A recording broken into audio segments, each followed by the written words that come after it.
Script சொல்லியாச்சு சொல்லியாச்சு இதெல்லாம் சொல்லியாச்சு. அப்போ என்னதான் மேம் சொல்றது? இதுக்கு மேல நம்ம ஒன்னும் சொல்ல வேணாம். நம்ம ஆளுங்க தானே நம்மள இவ்ளோ தூரம் சப்போர்ட் பண்ணி கூட்டிட்டு வந்தாங்க. அவங்களுக்கு தெரியாதா அவங்களோட பெஸ்ட் ஹாலிடேஸ் நம்ம கூட தான்? கரெக்ட் தானே? GT Holidays, South India's #1 travel brand.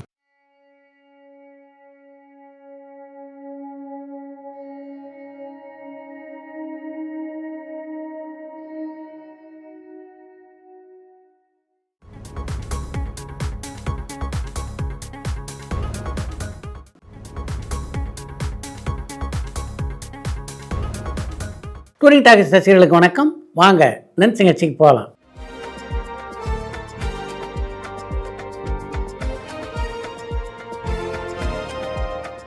என்னப்பா முதல் கேள்வி? தேவயானி அவர்கள் எந்த ஸ்கூலில் டீச்சராக இருக்காங்க, வேற ஆக்ட்ரஸ் யாராவது டீச்சராக இருக்காங்களான்னு சந்தனகுமார் சென்னையிலேருந்து கேட்டிருக்காங்க.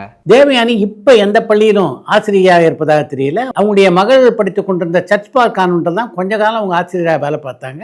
இப்போ அவங்கள தாண்டி வேற எந்த நடிகையும் ஆசிரியர் வேலை பார்ப்பதாக தெரியல. துரேந்தர் படத்தில் வர பாகிஸ்தான் சம்மந்தப்பட்ட காட்சிகள் எங்கே ஷூட் பண்ணாங்க, அந்த படத்துடைய ஆர்ட் டைரக்டருக்கு நேஷனல் அவார்டு கிடைக்க வாய்ப்பு இருக்கான்னு யாழ்ப்பாணத்துலேருந்து ஜானி கேட்டிருக்காங்க. துரந்தர் படத்தில் இடம்பெற்றிருந்த பாகிஸ்தான் கராச்சி சம்பந்தப்பட்ட காட்சிகள் எல்லாம் லூதியானால செட் அமைத்து தான் அந்த குழுவினர் படமாக்கி இருந்தாங்க. அந்த படத்தினுடைய ஆர்ட் டைரக்டருக்கு தேசிய விருது கிடைக்குமா கிடைக்காதா அப்படின்றத பற்றி இப்போ முடிவு செய்ய முடியாது. எந்தெந்த படங்கள் அந்த போட்டியிலே கலந்து கொள்ள போகின்றன என்பதை பொறுத்த ஒரு விஷயம் அது. தனுஷ் நடிக்கிற அடுத்த படத்தில் சிறைப்பட நடிகர் அக்ஷய் நடிக்க வாய்ப்பு இருக்கான்னு பிரேம் கடலூர்லேருந்து கேட்டிருக்காங்க. தனுஷ் 55 படத்தினுடைய பூஜையில் லலித்குமாருடைய மகனான அக்ஷய்குமார் கலந்து கொண்டதனால் இப்படி ஒரு கேள்வி நீங்கள் கேட்டிருக்கீங்க அப்படின்னு நினைக்கிறேன். அந்த படத்தினுடைய தொடக்க விழாவில் கலந்து கொள்ள வேண்டும் என்று லலித்குமாரை தனுஷ் அழைத்த போது உங்களுடைய மகனான அக்ஷய்குமாரையும் கூட்டிட்டு வாங்க அப்படின்னு சொன்னார். அதன் காரணமாகத்தான் லலித்குமார் தன்னுடைய மகனையும் அழைத்து கொண்டு அந்த பூஜைக்கு சென்றிருந்தார். முஸ்லீம்களுக்கான படமான சிறை படம் நல்ல படம்னு சொன்னாலுமே முஸ்லீம்க்கு எதிராக இருக்க துரேந்தர் படம் 1000 கோடி வசூலாயிருக்கு. இது நாட்டுக்கு நல்லதான்னு பெங்களூர்லேருந்து பார்த்திபன் கேட்டிருக்காங்க. அன்பு கூர்ந்து திரைப்படங்களை திரைப்படமாக மட்டும் பார்க்கும்படி உங்களை வேண்டி கேட்டுக்கொள்கிறேன். அறம் படத்துக்கு நிறைய அவார்டு கொடுத்திருந்தாலும் அந்த படத்துடைய டைரக்டருக்கு எந்த அவார்டுமே கொடுக்கல. இதுக்காக அவர் மேல்முறையீடு செய்ய வாய்ப்பு இருக்கா, அப்படி செய்யணும்னா யார்கிட்ட செய்யணும்னு பிரேம் கடலூர்லேருந்து கேட்டிருக்காங்க. ஒரு படத்துக்கு விருது கிடைக்கலன்னா அந்த படம் சம்பந்தப்பட்ட யாரும் தேர்வு குழுவிட்ட முறையீடெல்லாம் செய்ய முடியாது. ஹெச் வினோத் அவர்கள் டைரக்ட் பண்ண போகிற அடுத்த படம் டபுள் ஹீரோ சப்ஜெக்ட்னு தகவல் வருது. இது உண்மை தகவலானு தர்மபுரியிலேருந்து கிருஷ்ணன் கேட்டிருக்காங்க. ஹெச் வினோத் அடுத்து இயக்க இருக்கின்ற நடிகர்னா அது தனுஷ் தான். லலித்குமாருக்காகத்தான் அந்த படத்தை இயக்க இருக்கிறார் ஹெச் வினோத். அந்த படம் கொஞ்சம் காலதாமதம் ஆகும் அப்படின்றதுனால இடையில் ஒரு படம் பண்ணலாம் அப்படின்ற திட்டம் அவருக்கு இருக்குது. ஆனால் அது பற்றி அவர் இன்னும் இறுதி முடிவு எடுத்ததாக தெரியல. சில பெரிய ஹீரோஸோட படத்துடைய ரைட்ஸை இன்னும் விற்காமல் இருக்குது. அப்படி இருக்கப்போ கென் கருணாஸ் நடிச்சிருக்க படத்துடைய எல்லா ரைட்ஸுமே விற்றுருக்கு. இது விசித்திரமா இல்லையான்னு திருச்சியிலேருந்து அருண் கேட்டிருக்காங்க.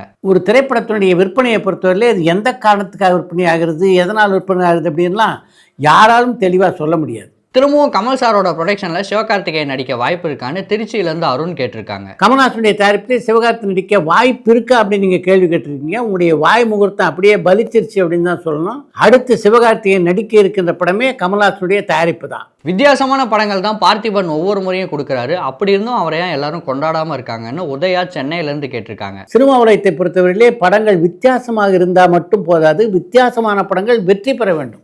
அப்போ தான் அந்த திரைப்படம் சம்பந்தப்பட்ட யாருக்கும் வாய்ப்புகள் குவியும்.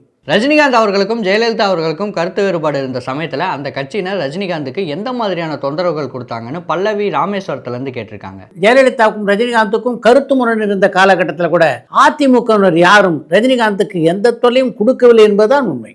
அசிஸ்டன்ட் டைரக்டர், அசோசியேட் டைரக்டர் இந்த 2 பேருக்கும் என்ன வேலை இருக்கும், என்ன வித்தியாசம் இருக்குன்னு பிரேம் கடலூர்லேருந்து கேட்டிருக்காங்க. சப் இன்ஸ்பெக்டருக்கும் இன்ஸ்பெக்டருக்கும் என்ன வித்தியாசம்? அந்த வித்தியாசம் தான் அசிஸ்டன்ட் டைரக்டருக்கும் அசோசியேட் டைரக்டருக்கும். டைரக்டருக்கு அடுத்த இடத்துல இருப்பவர் அசோசியேட் டைரக்டர், அவருடைய கீழே பணியாற்றுபவர்கள் தான் அசிஸ்டன்ட் டைரக்டர்ஸ். இந்த காலத்தில் ஜெயலலிதா மாதிரி ஆளுமை கொண்ட நடிகை யாருன்னு பிரேம் திருச்சியிலேருந்து கேட்டிருக்காங்க. ஜெயலலிதா மாதிரி ஆளுமை உள்ள நடிகை யாரும் இப்போ இல்லை அப்படின்றது தான் உண்மை. இன்னொரு விஷயத்தையும் உங்ககிட்ட நான் பகிர்ந்து கொள்ளணும்னு விரும்புகிறேன். ஜெயலலிதா மாதிரி ஆளுமை கொண்ட நடிகைகள் யாரும் இனி உருவாக வாய்ப்புகள் இருப்பதாக கூட எனக்கு தெரியல. 2026 தேர்தல் காலம் பற்றி நக்கீரன் கோபால் கிட்ட ஒரு இன்டர்வியூ எடுக்க வாய்ப்பு இருக்கான்னு கண்ணன் திருநெல்வேலியிலேருந்து கேட்டிருக்காங்க. நக்கீரன் கோபால் என்று இனிய நண்பர், நிச்சயமாக அவருடைய நேர்காணல் இடம்பெற முயற்சி பண்ணுறேன். வருத்தப்படாத வாலிபர் சங்கம் படத்தில் சிவகார்த்திகேயன் சத்யராஜ் காம்பு ரொம்ப சூப்பராக ஒர்க்காக இருந்தது. அதுக்கப்புறம் ஏன் எந்த டைரக்டரும் அவங்கள ஒன்றா பயன்படுத்தலேருந்து திருச்சியிலேருந்து அருண் கேட்டிருக்காங்க. வருத்தப்படாத வாலிபர் சங்கத்துக்கு பின்னால் சிவகார்த்திகேயன் சத்யராஜும் இணைந்து நடிக்கவே நடிக்கல அப்படின்ற மாதிரி இந்த கேள்வி நீங்கள் கேட்டிருக்கீங்க. அந்த படத்தை தொடர்ந்து பிரின்ஸ் அப்படின்ற படத்தில் அவங்க 2 பேரும் சேர்ந்து நடித்தாங்க. அந்த திரைப்படம் மிகப்பெரிய தோல்வி படமாக அமைந்தது. சண்முக பாண்டியன் அவருடைய அப்பா படத்தில் ஏதாவது ஒரு நல்ல படமாக சூஸ் பண்ணி அதை ரீமேக் பண்ண வாய்ப்பு இருக்கான்னு திருச்சியிலேருந்து சாதனா கேட்டிருக்காங்க. விஜயகாந்துடைய படம் ஒன்றை தேர்ந்தெடுத்து அந்த படத்துடைய ரீமேக்கில் சண்முக பாண்டியன் நடிக்கலாம் அப்படின்னு ஆலோசனை கூறியுள்ள நீங்கள் எந்த படத்தை தேர்ந்தெடுத்து நடித்தா நல்லாயிருக்கும் அப்படின்றதையும் சொல்ல வேண்டியதானே. இப்போதைக்கு சென்னையில் மட்டும்தான் சினிமா எடுக்க தேவையான எல்லாமே இருக்குது. ஃப்யூச்சரில் எந்த மாவட்டத்தில் சினிமா வளர்ச்சி அதிகமாக இருக்கும்னு நீங்கள் நினைக்கிறீங்கன்னு பல்லவி ராமேஸ்வரத்துலேருந்து கேட்டிருக்காங்க. திரைப்படம் சம்பந்தமான எல்லா பணிகளும் செய்வதற்கான வசதிகள் இப்போ சென்னையில் மட்டும்தான் இருக்குது. மற்ற ஊரில் அது அமைவது என்பது கொஞ்சம் கஷ்டம். மனதளவில் தயாராக இருந்தால் தான் திருமணம் செய்யணும்னு சிம்பு அவர்கள் சொல்லியிருக்காரு. அப்போ அவர் இன்னும் மனதளவில் தயாராகலையான்னு அஜய் ஒசூர்லேருந்து கேட்டிருக்காங்க. சிம்பு இன்னும் திருமணம் செய்து கொள்ளலைன்னா மனதளவில் அவர் தயாராகலை அப்படின்னு தானே அர்த்தம். கமல்ஹாசன் அவர்கள் படத்தில் நடிக்கிறது நல்லதா இல்லை அரசியலில் இருக்கிறது நல்லதான்னு சந்தனகுமார் சென்னையிலேருந்து கேட்டிருக்காங்க. அரசியல், சினிமா இரண்டிலும் வெற்றிகரமாகத்தானே கமல்ஹாசன் பயணம் செய்து கொண்டிருக்கிறார். அப்படி இருக்க இந்த இரண்டில் ஒன்றை அவர் ஏன் தேர்ந்தெடுத்து அதில் பயணிக்கணும்?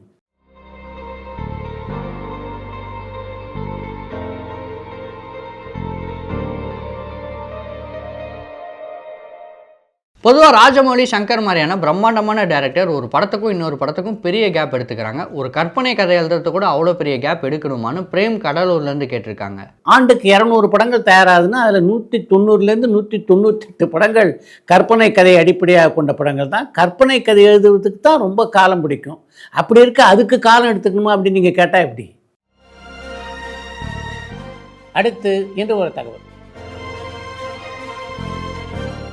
ஒரு நாள் நாகேஸ்வரத்தினுடைய தொலைபேசி மணியடிக்கு அந்த ஃபோனை கையில் எடுத்து பேச தொடங்கினார் நாகேஷ். மறுமுனையில் இருந்தவர், நான் உங்கள் ரசிகன் அப்படின்ன உடனே, ரொம்ப சந்தோஷம், உங்களுடைய பெயர் என்ன என்று நாகேஷ் கேட்க, என்னுடைய பெயர் சாஸ்திரி, நான் தணிக்கை அதிகாரி என்றார் அவர். தணிக்கை அதிகாரியான உங்களை ரசிகராக பெற்றிருப்பதில் நிஜமாவே எனக்கு மகிழ்ச்சி என்று நாகேஷ் சொன்ன உடனே, என்னுடைய ஆஃபீஸ் பனகல் பார்க் பக்கத்தில் தான் இருக்குது, நீங்கள் ஷூட்டிங் போகிற வழியில் என்னுடைய அலுவலகத்துக்கு வந்து போக முடியுமா என்று கேட்டார் சாஸ்திரி. அதுக்கு நான் தாராளமாக வரேன் என்று சொன்ன நாகேஷ் அடுத்து உடனடியாக அவருடைய அலுவலகத்துக்கு சென்றார். அவரை பார்த்தவுடன் பலமாக உபசரித்த சாஸ்திரி, வருஷத்துக்கு 52 படம் வெளியாகுதுன்னா குறைஞ்சது 45 படத்தில் நீங்கள் நடிக்கிறத பார்க்குறேன், வாரந்தோறும் தவறாமல் உங்களுடைய படங்களை பார்க்கக்கூடிய வாய்ப்பு எனக்கு அமையுது, எல்லா படத்துலையும் ரொம்ப நல்லா நடிக்கிறீங்க என்று நாகேஷை பாராட்டினார். இந்த பாராட்டுக்கு பின்னால் ஒரு முக்கியமான விஷயத்தை சாஸ்திரி சொல்ல இருக்கிறார் அப்படின்னு அப்போ நாகேஷுக்கு தெரியாது. நேற்று முன்தினம் கூட உங்களுடைய படம் ஒன்று பார்த்தேன் அப்படின்னு சாஸ்திரி சொல்ல ஆரம்பிக்க, அண்ணன் இல்லை சார், சிவாஜி கணேசன் கதாநாயகன் நடித்த படம் என்றார் நாகேஷ். எனக்கு கூட அந்த படத்தில் நல்ல காமெடி வேணும் என்றார் நாகேஷ். அந்த படத்தில் திக்கி திக்கி பேசி நீங்கள் காமெடி பண்ணியிருப்பீங்க, அது உங்களுக்கு காமெடியாக தோணுதா என்று கொஞ்சம் சீரியஸாகவே நாகேஷை பார்த்து கேட்டார் சாஸ்திரி. அவர் அப்படி கேட்பார் அப்படின்னு நாகேஷ் எதிர்பார்க்காதனால அவரால் எந்த பதிலும் பேச முடியல. அந்த காமெடிக்காகவே அந்த படத்தை தடை பண்ணலாம் அப்படின்னு கூட நான் நினச்சேன். நாட்டில் திக்கி திக்கி பேசுகிற குழந்தைங்க எத்தனை பேர் இருப்பாங்க.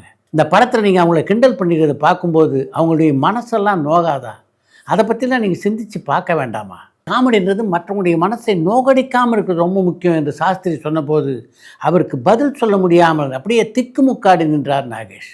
அடுத்து நாகேஷுக்கு முன்னால் தன்னுடைய கையை நீட்டிய சாஸ்திரி, இனிமே அது மாதிரியான கதாபாத்திரங்களை நடிக்க மாட்டேன் அப்படின்னு எனக்கு நீங்கள் ப்ராமிஸ் பண்ணி கொடுங்க, அன்னை இல்லம் படத்துக்கு சர்டிஃபிகேட் கொடுக்குறேன் என்றார். நிச்சயமாக இனி அது போன்ற படங்களில் நடிக்க மாட்டேன் அப்படின்னு நாகேஷ் சொன்னதுக்கு பின்னால் தான் அன்னை இல்லம் படத்துக்கான அந்த தணிக்கை சான்றிதழை வழங்கினார் சாஸ்திரி. தணிக்கை அதிகாரியான சாஸ்திரியை பொறுத்த வரைக்கும் அவர் ஒரு கண்டிப்பான அதிகாரி அப்படின்றது தான் அது வரைக்கும் எனக்கு தெரியும்.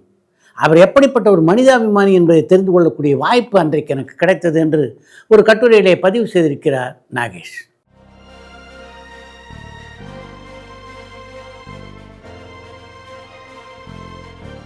இத்துடன் இன்றைய லென்ஸ் நிகழ்ச்சி நிறைய பெறுகிறது. மீண்டும் அடுத்த லென்ஸ் நிகழ்ச்சியிலே சந்திப்போம்.